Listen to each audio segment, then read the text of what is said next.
Quem aqui nunca se frustrou com trabalho?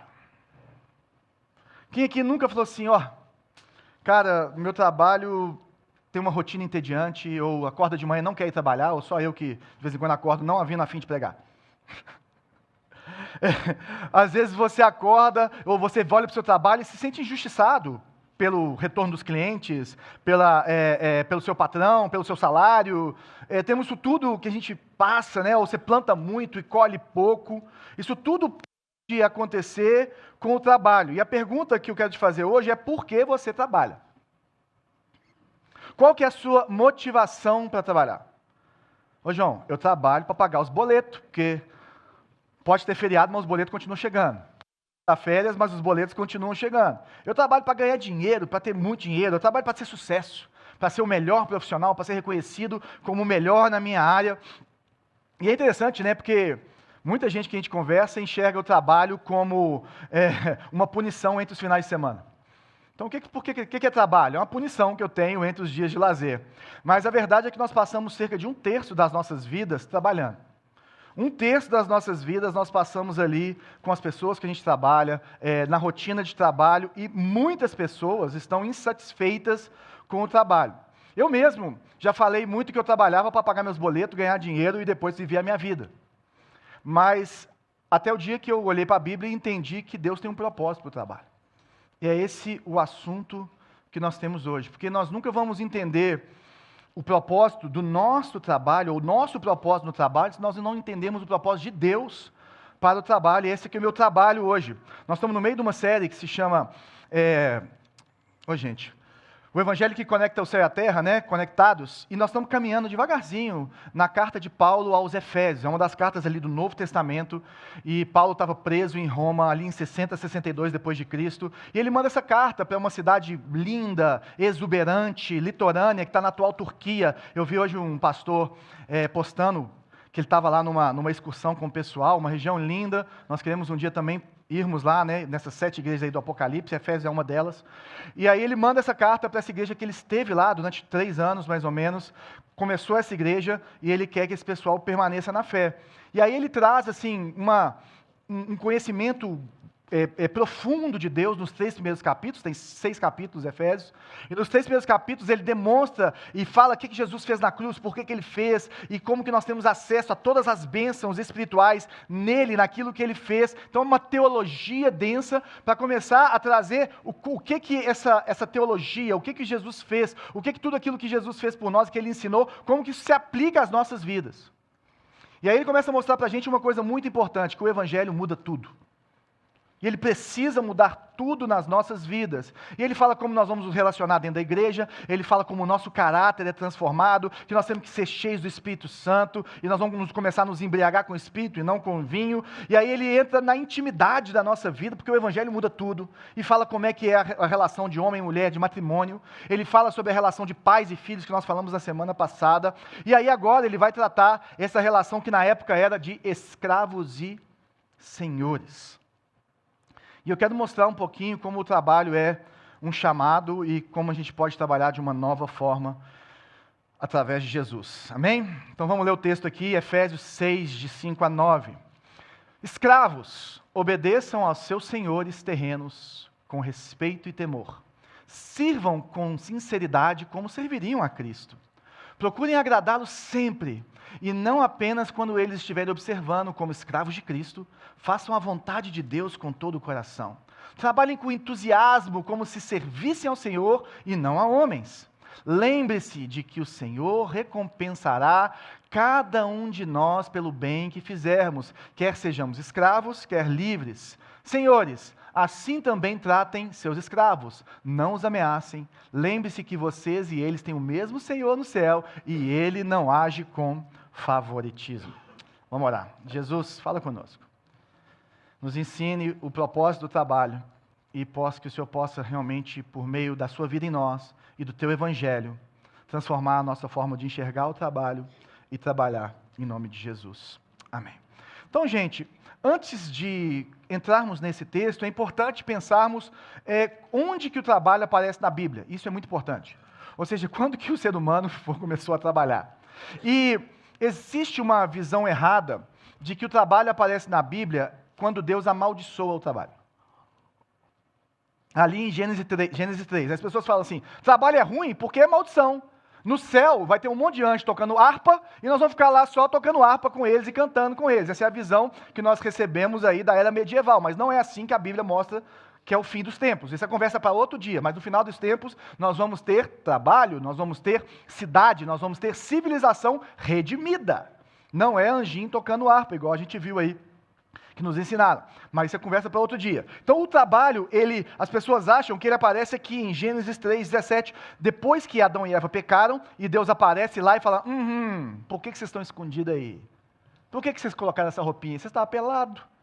E aí ele fala assim, vocês pecaram, né, com medo do fruto proibido. A única regra que eu dei para vocês, vocês não cumpriram. E aí ele começa a trazer essa maldição pela desobediência, né? E aí ele fala assim, olha, ao homem ele disse, uma vez que você deu ouvidos à sua mulher e comeu da árvore cujo fruto ordenei que não comesse, maldita é a terra por sua causa, por toda a vida terá muito trabalho para tirar da terra o seu sustento. Então, gente, às vezes as pessoas acham que o trabalho, então, é uma maldição de Deus por causa desse texto, da continuação dele. Mas a verdade é que não é. A primeira coisa que ele fala é que maldita é a terra. Então ele está falando que ele amaldiçoou, ou ele está amaldiçoando as condições de trabalho. Então você trabalhava, né, e tinha as coisas funcionando de uma forma, a partir de agora, a partir da queda, as condições de trabalho não vão ser tão propícias ao trabalho assim. Vai acontecer algumas coisas, e você vai ter muito trabalho para tirar o sustento da terra. Quer dizer que ele tinha algum trabalho, mas a partir de agora ele vai ter mais trabalho do que o necessário para poder se sustentar. Então o que nós aprendemos aqui é que a queda, ela transformou o trabalho em algo árduo, em algo até frustrante, né? E aí ele continua falando, ele fala, ela quem? A terra, produzirá espinhos e ervas daninhas, mas você comerá de seus frutos e grãos. Então ele está falando, olha, no seu trabalho vai estar cheio de probleminhas, seu trabalho vai ter frustrações, frequentemente o trabalho vai virar uma fonte de sofrimento, uma fonte de problemas para você, vai ser muito penoso. Então a queda, ela afeta a terra e ela afeta também os nossos relacionamentos uns com os outros, porque nós estamos distantes do Criador e nós desaprendemos como nós devemos nos relacionar.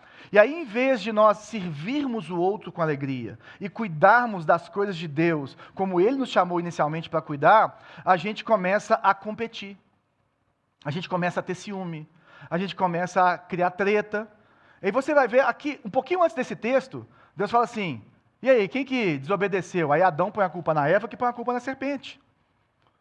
Não tem mais, assim, quem foi o culpado. O culpado é sempre o vizinho, o culpado é sempre o próximo. Por quê? Porque nós somos afetados pela queda. E aí a nossa relação com o trabalho está quebrada. E a realidade, então, do pecado no homem, ela vai trazer dor, ela vai trazer competição desleal, ela vai trazer opressão, independente do tipo de governo que você tem. Independente do país que você está, por sermos todos pecadores, nós vamos ser selvagens na forma de agirmos no capitalismo, por exemplo, e atropelarmos pessoas. E isso não pode vir de Deus, não é verdade? Então, onde que o trabalho aparece? Ele aparece em dois lugares, que são duas versões da mesma coisa, mas eu quero mostrar aqui Gênesis 2. Desculpa. Eu vou pular isso aqui. Vamos para o próximo. O Senhor Deus colocou o homem no jardim do Éden para cultivá-lo e tomar conta dele. Então aqui Gênesis 2 e Gênesis 1 falam da criação. É interessante que quando fala que Deus colocou o homem, Ele deu um propósito ao homem no jardim do Éden. E qual que era o propósito do homem? Cuidar e cultivar. Cuidar e cultivar significa ou é igual a trabalho. Ele tinha que dar nome para os bichos, não é verdade? Tinha que fazer um monte de coisa. Então trabalhar é bom, porque tudo que Deus faz é bom. O próprio Jesus falou que Deus trabalha, né? Lá em João 5, ele fala assim, Jesus disse, o meu Pai trabalha até agora, e eu também trabalho. Jesus trabalha, Deus trabalha. E aí, então, Deus cria o trabalho como uma bênção para o homem. Se você olhar no relato ali de Gênesis 1, quando ele cria o homem, que está ali nos versículos 26, 27 e 28, ele fala que o homem deveria ser fértil, deveria se multiplicar, deveria dominar sobre a terra e os seus animais. E o que significa dominar? Significa governar, significa uma administração criativa, que nós chamamos, com um termo mais teológico e bonito, como mordomia. Então essa administração sobre a criação, ela é criativa por quê? Porque a gente usa os materiais, os insumos, aquilo que Deus criou para construirmos coisas novas de forma criativa. Deus passou a imagem de Deus, o sopro dele e muitas qualidades, características dele para o homem, e uma delas é a criatividade de criar. Então o homem deveria pegar aqueles insumos da terra, os animais, e criar coisas boas, bonitas, coisas novas. E por que a terra foi amaldiçoada? Porque ela estava debaixo do governo do homem. E se o homem peca, tudo que está debaixo do governo dele cai junto. Por isso que o apóstolo Paulo nos ensina que toda a criação aguarda ansiosamente a manifestação dos filhos de Deus. Porque toda a criação está corrompida pelo pecado e eles esperam que os filhos de Deus se manifestem para trazer justiça e para que venha essa nova ordem de Jesus sobre todas as coisas. Então a gente tem que olhar para o trabalho como mordomia. E voltando então aqui para o versículo 2, versículo 15, que é o capítulo 2, hoje eu estou difícil, né? Cultivar, a palavra no hebraico é abad. E essa palavra abad, ela significa servir, mas ela não é apenas cultivar a terra, cuidar dos animais, ela também traz um conceito de servir a Deus, de adorar a Deus, de cultuar a Deus. Tanto é que ela é usada para os levitas, que era quem tomava conta ali do serviço a Deus no templo, a mesma palavra é usada para falar do serviço deles, que era um serviço exclusivo para Deus. A ideia aqui, se você guardar isso e levar isso para a sua vida e conseguir praticar isso na sua vida, eu estou satisfeito com o domingo de manhã. Eu estou satisfeito com hoje, que o seu trabalho é um culto a Deus. E além disso, ele fala que ele tem que tomar conta, nas versões mais antigas é guardar, essa palavra chamar. Eu lembro que eu ensinei para vocês o Shema Israel na última semana. E o chamar, então, é proteger, cuidar, zelar, e é usado em muitos textos sobre essa obediência a Deus, sobre essa vigilância, sobre obedecer os 10 mandamentos, usa a mesma palavra. Então ele está falando que nós devemos zelar, guardar a aliança de Deus, e nós guardamos a aliança de Deus conosco por meio do trabalho. Então aquilo que Deus criou é bom e nós devemos zelar por isso. Por isso que cristão é completamente a favor de coisas ecologicamente corretas, de não destruir o mundo. Por quê? Porque nós somos chamados a cuidar e não destruir as coisas que Deus criou. Nós somos mordomos dele. Então isso implicava que Adão e Eva, eles tinham essa responsabilidade de proteger e de trabalhar, cuidar, desenvolver com zelo tudo o que estava ali no Jardim do Éden. Então o trabalho nunca pode ser visto como algo apenas para o sustento. O trabalho, ele tem que ser visto como uma forma de adoração a Deus, como uma forma de você se relacionar com Deus, porque nós temos essa responsabilidade de administrarmos aquilo que Deus nos deu, de multiplicarmos isso, de sermos férteis, de protegermos isso. E aí você vai vendo, se você começar a ver os relatos, gente, olha a partir de Gênesis 3 e olha como que a cada relacionamento humano as coisas vão ficando pior. E em Gênesis 11, então um pouquinho para frente, a humanidade falava todo mundo a mesma língua e eles chegam num lugar que se chama Babel. E lá em Babel, eles resolvem fazer o maior empreendimento que eles já fizeram na sua vida. E eles resolvem fazer uma cidade com uma torre no meio, para que eles mostrassem o quanto que eles eram bons, o quanto que eles eram famosos. Olha o que está no verso 4 do capítulo 11. Depois disseram, venham, vamos construir uma cidade com uma torre que chegue até o céu. Assim ficaremos famosos e não seremos espalhados pelo mundo. Qual que era o objetivo da Torre de Babel? O objetivo da Torre de Babel era mostrar que o homem era capaz de produzir, que era capaz de fazer as coisas pela sua própria força.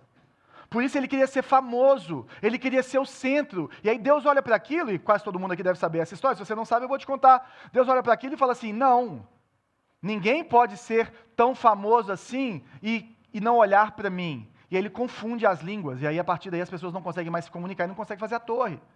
Porque Deus não guarda, não dá a glória dele para ninguém. E o trabalho deles devia ser para a glória de Deus.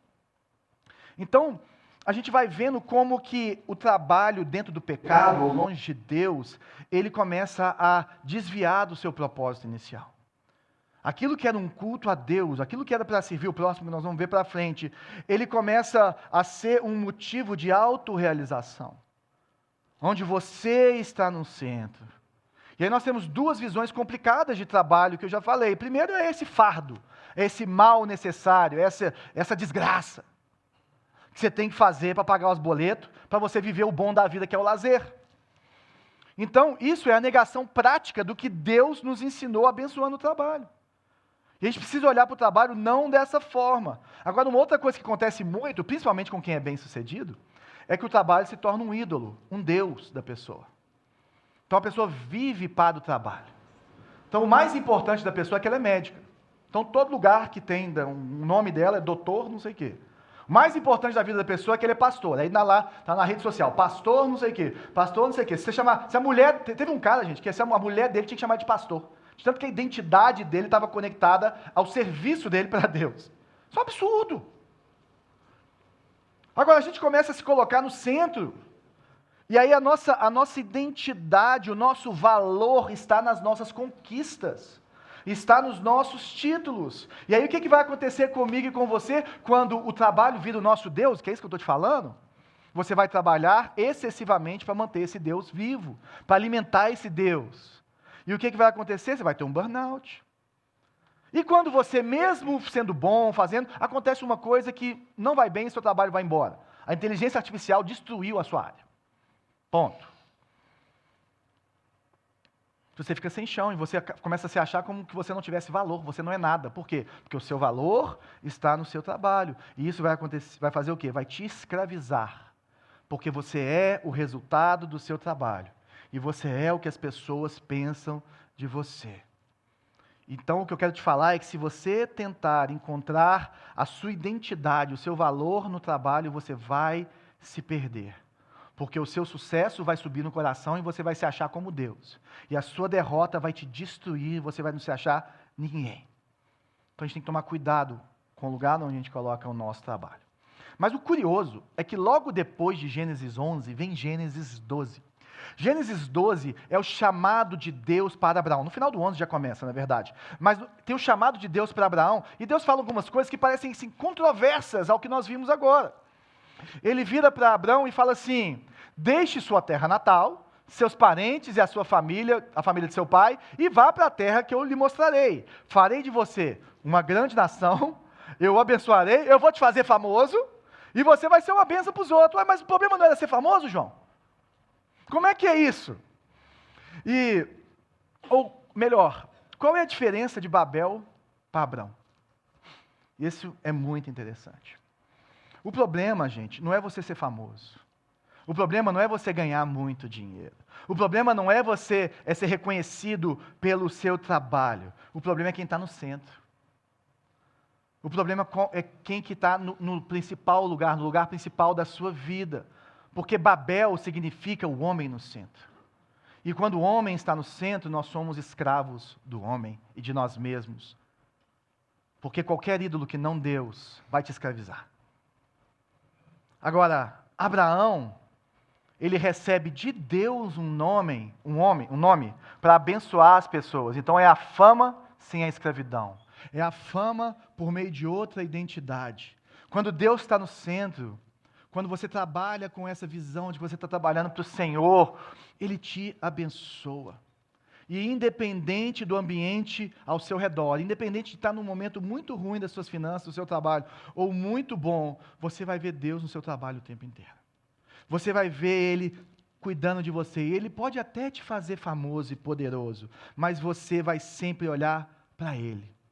Agora, uma outra coisa que fica muito clara, e eu vou mostrar isso também em Efésios, é que o propósito de Deus para Abraão ser famoso era qual? Você será uma bênção para os outros. Quando eu estou no centro, quando você está no centro, nós trabalhamos para a nossa família, para o nosso sustento, e o outro que estiver do lado que trabalhe também. E fazemos pouco ou nada em relação ao próximo. E o que a palavra de Deus nos ensina, o que o verdadeiro trabalho é é um derramar de Deus nas nossas vidas para que nós possamos abençoar outras pessoas também. Para que nós possamos derramar com os nossos dons, com os nossos talentos, com as nossas finanças, na vida de quem precisa, para que essas pessoas também tenham dignidade e vejam o Senhor. Finalizando isso, eu queria trazer uma frase do Tolkien, e ele fala: somos subcriadores. Trabalhamos para o florescimento humano sob a soberania e deleite de Deus como uma forma de adoração. Então, fechando esse conceito do que é trabalho, nós precisamos lembrar que a gente está como co-criador, né? Pegando aquilo que o Criador fez e melhorando, trazendo ordem ao caos, trazendo beleza onde não há beleza, trazendo ao máximo a potência, o potencial da criação, e vendo então que a visão cristã de trabalho não é só para o seu sustento, não é só para você ganhar dinheiro, não é só para o seu desenvolvimento pessoal, por mais que essas três coisas estejam incluídas, mas não é o principal. A visão cristã de trabalho é um verdadeiro chamado para servir a Deus e amar o próximo. Ponto. Como trabalhar? Aí nós vamos voltar para Efésios. Lá no verso 5, ele fala: escravos, obedeçam a seus senhores terrenos com respeito e temor. Sirvam com sinceridade como serviriam a Cristo. Primeira coisa, a gente tem que pensar o seguinte: que negócio é esse de escravo, não é verdade? Naquela época, no Império Romano, cerca de 1/3 da população era escrava, e falam que mais de 50% das pessoas já tinham sido escravos. O escravo não era igual a senzala que a gente viu aqui no Brasil, não. Escravos eram pessoas letradas, eram médicos, eram pessoas que tinham um desenvolvimento cultural, social muito bom, até o ponto de alguns senhores deixarem a sua herança para os seus escravos, e não para filhas, por exemplo, que naquela época a mulher era a mesma coisa que uma propriedade. Mas o escravo ele era uma propriedade da pessoa. Ele podia matar, bater, igual a gente falou na semana passada dos filhos. E aí a gente pensa o seguinte, é uma pergunta importante: por que não existe nada na Bíblia combatendo diretamente a escravidão? E aí nós vamos ver aí, por exemplo, em vários movimentos da história da igreja, alguns cristãos defendendo a escravidão e usando textos como esse. Por quê? Porque o propósito principal das Escrituras é revelar Jesus e o que Ele fez por nós, e ordenar a nossa vida. Se ele começasse a entrar diretamente nesse caso de escravidão, ele ia ter um cunho político. E aí ia perder a força da mensagem. Só que quando nós começamos a olhar a Bíblia por inteiro, você vai olhar lá, Filemon, por exemplo, tem uma série de pregação sobre 3 semanas sobre Filemon aqui nas nossas redes sociais e tudo mais. Você vai ver que Paulo começa a tratar isso de uma forma completamente diferente e completamente fora do que era naquela época. Então, claro que os cristãos são contra a escravidão e trabalho escravo e tudo mais. Só não houve um movimento naquele momento, porque o principal era a mensagem da salvação, da libertação, e como o evangelho muda tudo. E aí ele fala, o escravo, obedece. E é interessante porque isso era uma ordem que não precisava dar, né? Porque se o escravo não obedecesse, ele ia apanhar e podia até morrer. Mas o que muda aqui é que você tem que obedecer com respeito e temor. Olha o coração do trabalho aqui. Olha aquilo que Gênesis nos ensina, aquilo que Deus nos ensina. Então você vai dar a ele respeito, mesmo que ele não te respeite. Você vai tratar e vai enfrentar o seu trabalho, não com raiva, a fim de matar o seu senhor, porque você poderia fazer um motim e tentar matá-lo porque ele te tratava mal, mas porque você respeita e porque você tem temor. O texto paralelo a esse está em Colossenses, no capítulo 3, ele fala assim, olha, você vai fazer isso com respeito e reverência, que é a mesma coisa de temor. Ele está trazendo para a gente aquilo que nós aprendemos em Gênesis. Faça como se fosse para Deus. E aí você vai servir Ele com empenho, com sinceridade, como se estivesse servindo ao Senhor. Então você vai fazer isso com integridade. Olha que interessante. Nós também com vários casos de evangélicos que não deveriam ter vivido o que viveram. Infelizmente, a gente tem que orar por eles. Por que isso pode acontecer? Por causa da ganância, por causa de várias coisas, má interpretações, mas também por uma visão errada do trabalho. Porque se você começa a viver isso aqui, que você vai viver com sinceridade, e sinceridade é sem engano, cumprindo todo o combinado, andando conforme você deveria andar, e você viver com integridade, você vai ver que o Evangelho te dá um padrão moral sem o qual você se corrompe. E quando o dinheiro é o sinal de bênção, você vai fazer qualquer coisa para ter mais dinheiro, e as pessoas vão achar que você é abençoado. Os dois estão errados. Os dois estão errados, porque é uma visão completamente errada em relação às Escrituras. Nós precisamos de olhar, e não é só o que é legal dentro da lei, não é só o que é moral, mas é o que o Senhor espera de mim.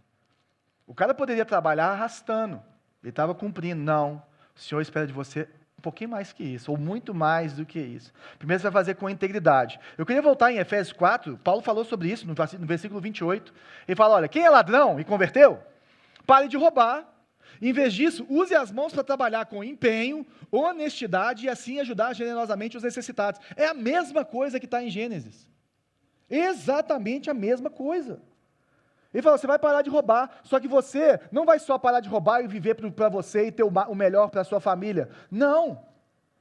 Você vai começar a adicionar, você vai começar a transbordar, você vai trabalhar para a glória de Deus e para o crescimento do reino e para que venha justiça sobre as pessoas, e você vai tentar ser o mais generoso possível com quem estiver necessitado ao seu redor. Você não vive mais para você mesmo, o seu dinheiro não é só para você. Ponto. E é difícil falar isso hoje em dia para a gente. E roubo, gente, inclui qualquer tipo de desonestidade que visa distorcer as coisas. Pesos, medidas, salários de quem paga salário, quantidade de trabalho, impostos. Roubo está nisso tudo.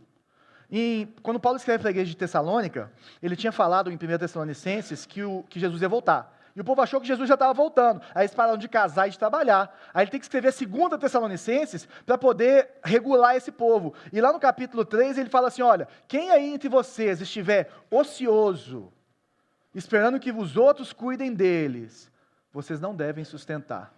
Porque todo mundo tem que trabalhar nessa história. Eu não estou falando só de trabalho remunerado não, gente. Porque tem gente que tem trabalho não remunerado, como cuidar da casa, cuidar de filho, que às vezes é mais doloroso e mais sacrificial, porque não tem pausa, do que o trabalho remunerado. Mas é trabalho, e muito trabalho. Então, o que Paulo está nos ensinando aqui, gente, é que o Evangelho, ele precisa transformar o nosso propósito no trabalho, mudando o nosso coração, de um olhar egoísta para um alvo de adoração a Deus e serviço ao próximo. E usarmos os nossos dons para agradar a Deus. Verso 6. Procurem agradá-lo sempre. Quem? Os senhores malvados que batem neles, que tratam eles mal. E não apenas quando eles estiverem observando. Como escravos de Cristo, façam a vontade de Deus de todo o coração. Olha que interessante. Quantas pessoas você conhece que só trabalham de verdade quando você está olhando ou quando você está esperando um relatório naquela hora? E quantos aqui fazem isso? Não levanta a mão, por favor, não quero te constranger. Mas, o que nós estamos vendo aqui é que você não trabalha porque o seu patrão está vendo. Você trabalha porque Jesus está vendo. Você trabalha porque você cultua ao Senhor, porque você não é escravo do seu patrão, mas de Jesus.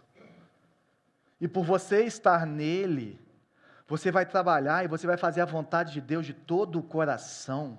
E, gente, o coração, para a gente, é o centro das emoções, não é verdade? Mas o coração na Bíblia é o centro de tudo que você é.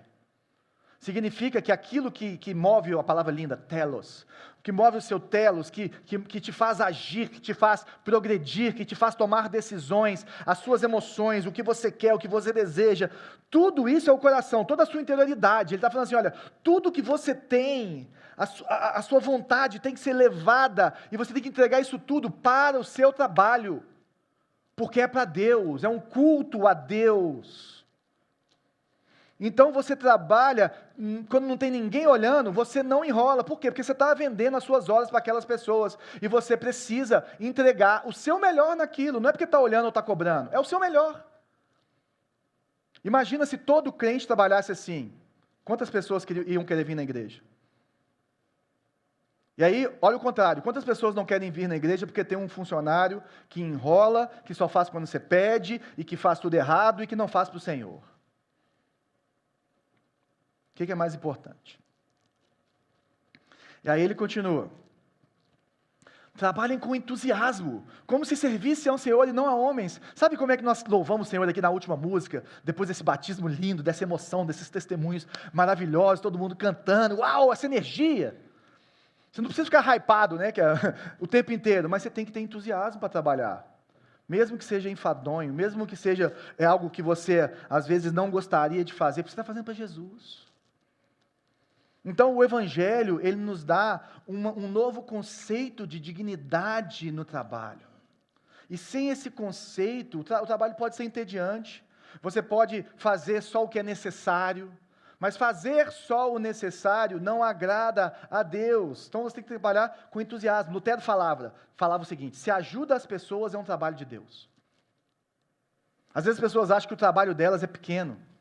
Tem gente que fala assim: nossa, João, mas eu queria tanto poder servir na igreja, né? Porque o que eu faço não ajuda em nada o Senhor. Eu falei, espera aí.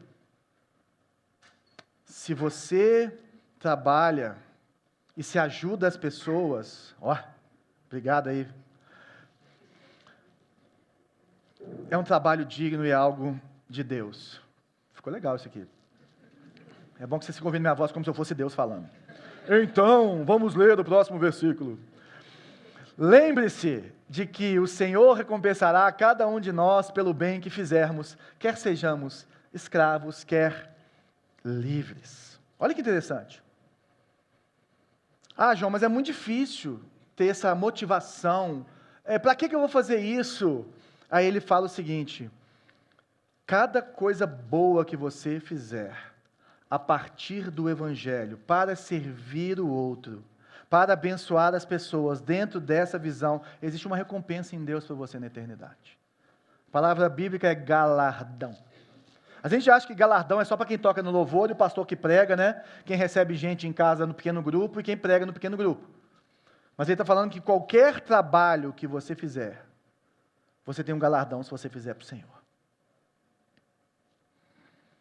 Muitas vezes, gente, no trabalho nós somos injustiçados.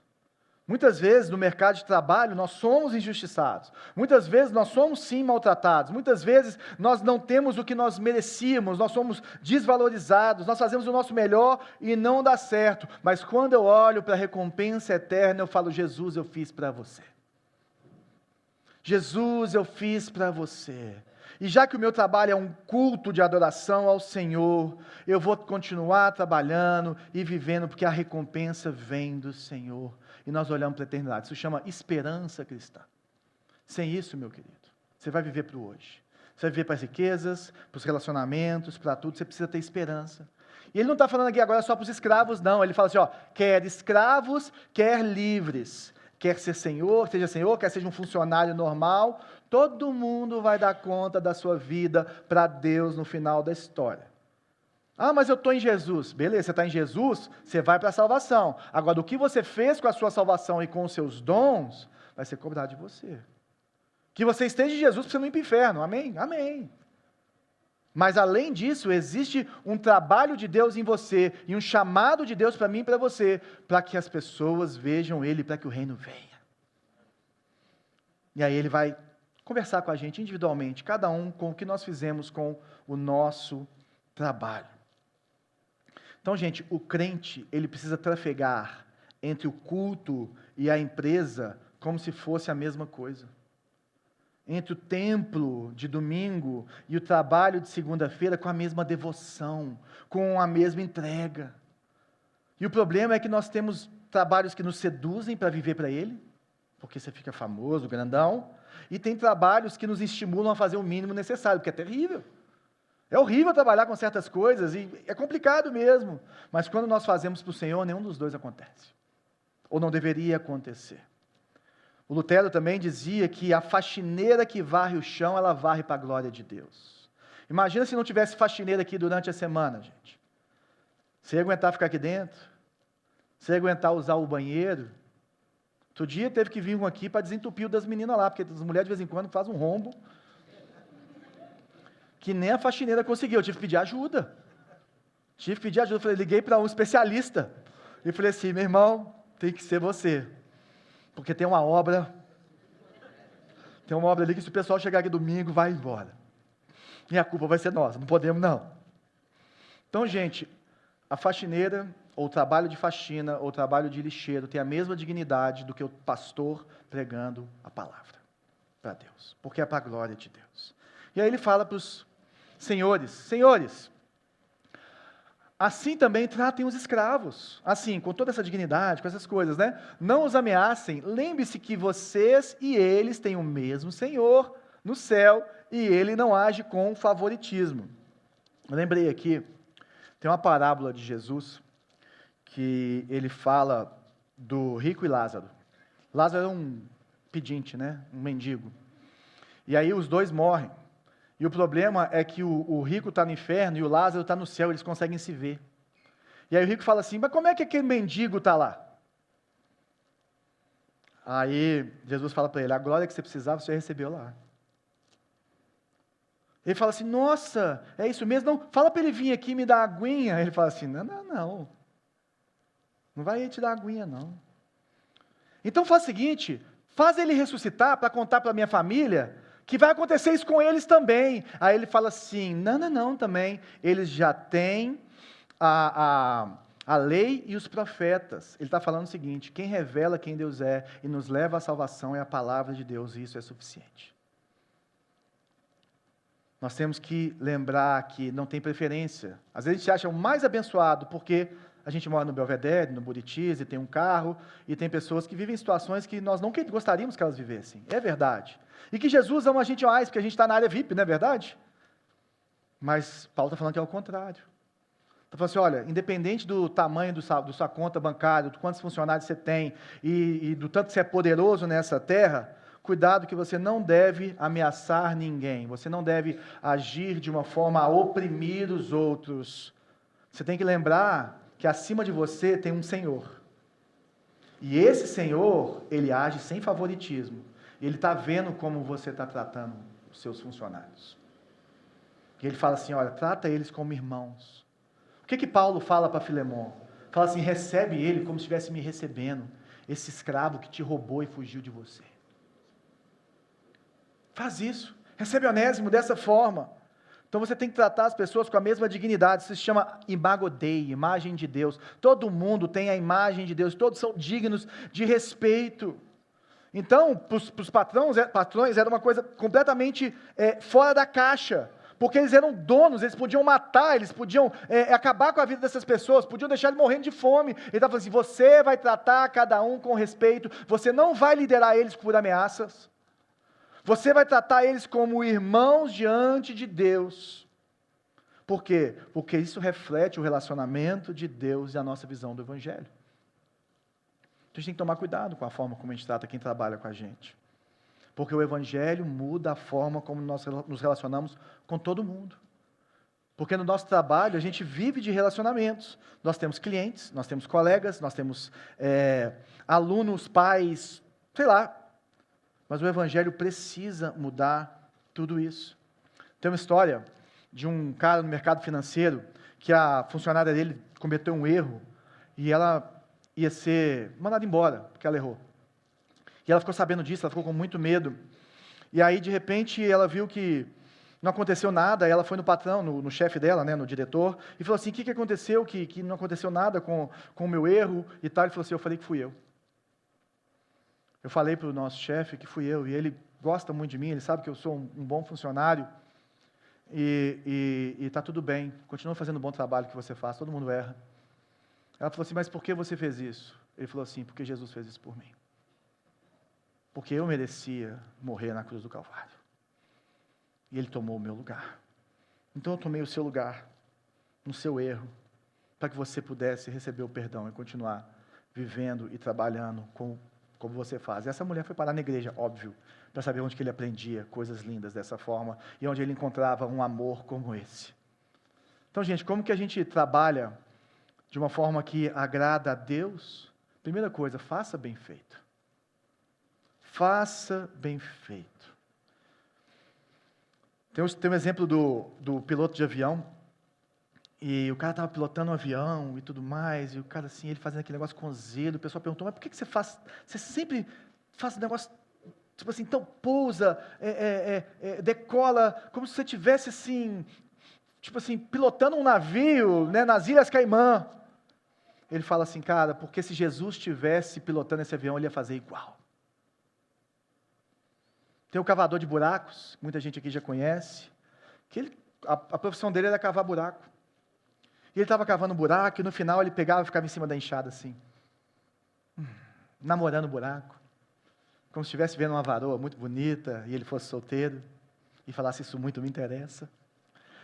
E aí ele ficava olhando para o buraco, aí os colegas dele de trabalho falaram assim, ô doido, que você fica olhando para o buraco todo dia no final do expediente, cara, você é maluco? Ele fala assim, eu estou olhando aqui, porque se Jesus fizesse esse buraco, ele fazia igualzinho. Será que todo dia a gente pode desligar o nosso computador, deixar a sala de cirurgia, deixar de fazer o nosso trabalho manual, e olhar para trás e falar assim, se Jesus fizesse o que eu fiz, ele faria igualzinho? Será que nós podemos trabalhar dessa forma? Porque somente dessa forma nós vamos lidar com o fracasso e com o sucesso sem que a nossa identidade seja abalada. Então, gente, a solução é ter um relacionamento com Jesus.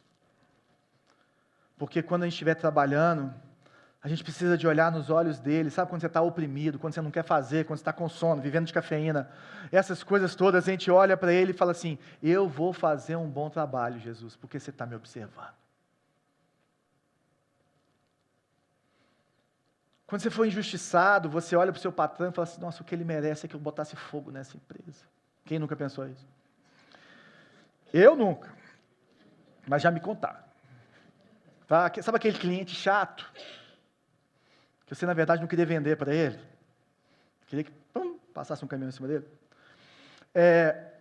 Você vai olhar e vai lembrar assim, olha, eu faço para o Senhor. Eu não trabalho. Você não vai falar isso para ele não, tá, gente? Não estou pregando isso. Mas no seu coração, você vai olhar para ele e falar assim, eu não trabalho para você. Eu trabalho para Jesus, eu vou dar o meu melhor para você. Eu vou dar o meu melhor, mesmo que você não mereça. Por isso que Paulo fala que nele nós vivemos, movemos e existimos. E a gente tem que tomar muito cuidado com essa separação de santo e profano, com o que é espiritual e com o que não é espiritual, porque o véu rasgou. Não existe secular e religioso. Existe uma vida diante do Senhor ou uma vida distante do Senhor. Existe fazer o que Deus aprova ou não fazer o que Deus aprova. Por isso que nós precisamos deixar que o Evangelho afete todas as áreas da nossa vida.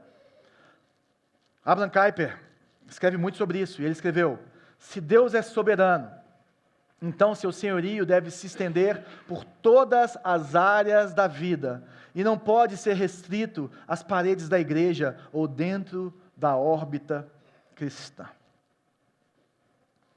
A pergunta que eu te faço é, Deus é soberano na sua vida? Ou melhor, você tem um relacionamento vivo, real, com Jesus, que vive, que está sentado à direita de Deus, que é uma pessoa, porque tudo começa aí. Não adianta nada você tentar botar em prática tudo isso que a gente falou, como se fosse uma ordem, como se fosse um monte de leis para você cumprir, porque você já perdeu o centro do negócio.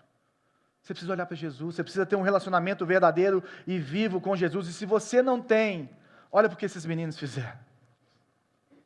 E convide Jesus para entrar na sua vida. Fala, Jesus, eu sei que eu sou um pecador e que eu coloco o trabalho no centro da minha vida, ou fujo dele, eu sou preguiçoso, sei lá o que você é, Deus sabe. E fala assim, vem mudar a minha vida. Vem ser Senhor da minha vida. Eu quero que esse pastor falou aí, um Deus que eu possa olhar no olho dele e falar o trabalho para você. Se coloque nesse lugar, se você tiver dúvidas sobre isso, procure a gente no final do culto, vai ser um prazer te explicar mais sobre o Evangelho e sobre o que é um relacionamento verdadeiro com Jesus. Eu queria te perguntar de novo, por que você trabalha? Por que você trabalha? Ou como você pode glorificar a Deus através do seu trabalho? Pensa aí. Pensa como você pode fazer com que Jesus seja o centro. Talvez seja trabalhar mais e melhor. Talvez seja trabalhar menos, porque o trabalho está sendo o centro da sua vida, o seu Deus. Talvez seja pedir desculpa para algumas pessoas com as quais você se relaciona no seu trabalho, porque você não tem sido como um irmão para elas. E eu não estou falando para você não ser firme, eu não estou falando para não ter limites, eu não estou falando nada disso. Talvez seja mudar a sua abordagem comercial, porque às vezes você está prometendo mais do que você pode entregar. Talvez seja revisitar o plano de cargos e salários da sua empresa, para que você tenha alguma coisa mais digna das pessoas que trabalham para você e com você. Porque como nós vimos aqui, eu espero que isso fique no seu coração. O mundo precisa de mais cristãos que trabalhem para a glória de Deus do que de pastores. Eu vou repetir.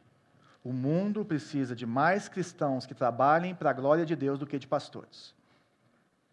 Porque no dia a dia, essas pessoas vão ver o Senhor. Qual é o impacto de uma faxineira, de um estudante, de um empresário, de um professor, de um político, de um motorista de aplicativo que vive para a glória de Deus na nossa sociedade? Lembra disso, porque quando o trabalho se tornar um ídolo, ou frustrante, ou desafiador, você pode olhar para Jesus e entregar seu coração para Ele. Vamos orar? Jesus, obrigado. Obrigado porque trabalho hoje em dia é uma coisa central para a gente. Nós estamos num país com uma crise econômica complicadíssima, num momento muito difícil, está tudo caro. Nós vemos isso na quantidade de inscrições por retiro. Como está difícil para as famílias. Como está difícil para cada um de nós. E muitas vezes isso pode nos levar a sermos desonestos, a fazermos várias coisas que não agradam ao Senhor. Vivemos num país de excesso de tributos, de pouco retorno. E muitas vezes nós podemos tentar burlar várias coisas porque isso não é o justo. E não é mesmo. Mas nessa manhã o Senhor nos ensina que nós trabalhamos para a sua glória. Que lavar a louça é para a glória de Deus. Que limpar a privada é um culto de adoração ao Senhor. Que investir dinheiro, que ter funcionários, que construir casas, empreendimentos, tudo isso é para a tua glória, Senhor. Então, Senhor, em nome de Jesus, que cada um aqui seja afetado pela sua palavra, pelo seu evangelho, e cada um aqui possa mudar o centro da sua vida para o trabalho, para o Senhor. Aqueles que não te conhecem ainda, Senhor, que entreguem a vida ao Senhor. E aqueles que já te conhecem, Senhor, que possam centrar as suas vidas em Ti e lembrar que o Evangelho muda tudo e que Ele precisa mudar o nosso trabalho e que nós vivemos para a Tua glória, inclusive no trabalho, para a honra e glória do Teu nome. Amém. Nós vamos passar a ceia, que é o trabalho de Deus para que você tenha acesso a Ele, o trabalho penoso de Jesus. Se você entregou sua vida para Jesus, se você é cristão, se você tem um relacionamento com esse Deus vivo, você é convidado a ceiar conosco. Agora, se você não quer viver para Jesus, não pegue a ceia. E se você estava longe de Jesus e se arrependeu e quer voltar para Ele, pegue a ceia e ceie para celebrar essa aliança que Ele tem conosco. Obrigado, Paula. Vamos adorar o Senhor enquanto a gente passa a ceia.